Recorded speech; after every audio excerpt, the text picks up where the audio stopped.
안녕하세요. 수박 겉핥기 채널입니다. 오늘은 사마천의 사기에 등장하는 인물들을 통해 비범한 유능함과 도덕적 결함의 역사적 교훈에 대해 가볍지만 뼈 때리게 핥아보겠습니다. 유능함이 도덕적 결함이나 타락과 공존할 수 있을까요? 현실을 살아가다 보면 한 번쯤은 마주하게 되는 씁쓸한 질문입니다. 사마천은 사기를 통해 우리에게 묻습니다.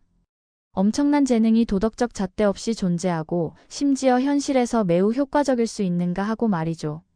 사마천은 엄청난 재능과 군사적, 정치적 유능함이 도덕적 결함이나 타락과 공존할 수 있으며 심지어 그러한 방식이 현실에서 매우 효과적일 수 있다는 점을 냉정하게 인정하고 긍정했습니다. 하지만 동시에 그러한 인물들이 결국 어떤 비극적 결말을 맞이하는지를 보여주며 권력과 인간 본성에 대한 날카로운 통찰을 제시합니다. 이들이 활약했던 춘추 전국시대는 부국강병과 생존이 최우선 과제였던 시대였습니다. 도덕보다는 철저한 능력이 중시되던 혼란의 시기, 역사를 뒤흔든 대표적인 4가지 사례를 살펴보겠습니다. 첫 번째 사례는 오기입니다. 도덕을 벗어난 천재성의 비극을 가장 잘 보여주는 인물입니다. 오기는 무려 76번의 전투에서 64승 12무를 기록할 정도로 군사적 천재성을 지닌 불패의 명장이었습니다. 그의 군사적 유능함은 타의 추종을 불허했습니다. 그러나 그는 노나라의 장군이 되기 위해 제나라 출신인 아내를 망설임 없이 살해했습니다. 이를 살처구장이라고 하죠. 출세를 위해 인간의 도리마저 저버린 잔혹한 결단이었습니다. 또한 병사의 등에 난 종기고름을 직접 빨아주었다는 유명한 연저지인의 자비마저도 실은 병사들이 자신을 위해 기꺼이 목숨을 바치게 만들려는 철저히 계산된 도구로 활용했습니다. 사마천은 엄청난 재능이 도덕적 잣대 없이 존재하고 심지어 효과적일 수 있는가? 라는 질문에 그렇다고 인정하면서도 도덕의 굴레를 벗어난 야망과 재능이 결국 폭력적인 자기 파멸이라는 끔찍한 대가를 치르게 된다는 점을 오기의 비참한 최후를 통해 보여줍니다. 두 번째 인물은 상항입니다. 인간미가 결여된 냉혹한 시스템 설계자입니다. 상항은 변법이라는 강력한 제도를 통해 서쪽 변방에 불과했던 진나라를 천하를 위협하는 최강대국으로 올려놓은 천재적 이론가이자 훌륭한 행정가였습니다. 사마천은 상항의 개혁이 진나라를 부강하게 만들었다는 객관적인 공과 효율성을 명확히 긍정합니다. 그러나 동시에 그를 천성이 각박하고 은혜가 적은 사람이라고 냉혹하게 평가하며 그의 방법론에는 인간에 대한 공감이나 연민이 철저히 배제되어 있었다고 지적합니다. 사마천은 결과만능주의에 치우친 그의 인격적 결함, 즉 과를 비판하며 무자비한 수단으로 획득한 권력의 파괴적 속성을 고발합니다. 상항은 결국 도망칠 곳을 잃고 자신이 부강하게 만든 나라의 군대에게 쫓겨 거열형이라는 참혹한 결말을 맞이합니다.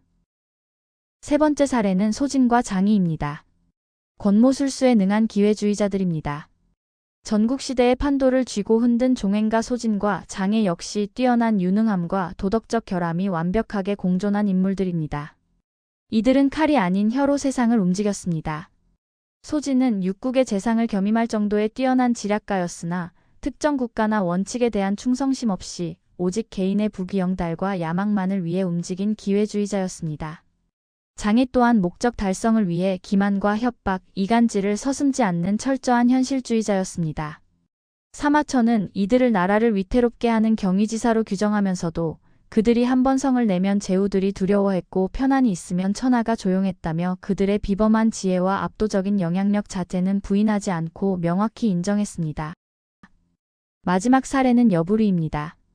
권력을 산 비범한 도박사입니다.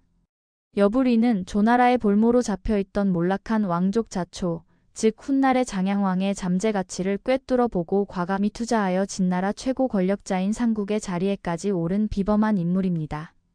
이 엄청난 안목을 가리켜 기와각어라고 부릅니다. 그는 시대를 읽는 탁월한 통찰력과 전략적 사고를 지녔으나 그의 모든 성공은 철저히 냉소적인 계산과 사적인 이익 추구 위에 세워져 있었습니다. 조희와의 스캔들, 그리고 훗날 노예를 이용한 추악한 음모 등이 그 예입니다.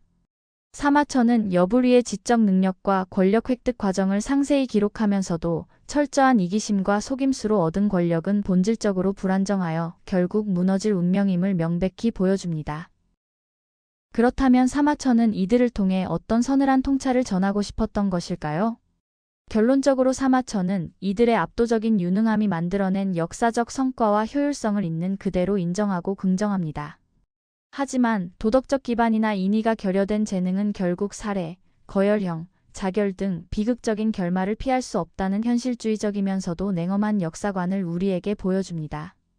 2000년 전의 기록은 오늘날 우리에게 묵직한 질문을 던지고 있습니다. 여러분의 유능함은 과연 무엇을 지향하고 있습니까? 지금까지 채널 수박 겉핥기였습니다. 감사합니다.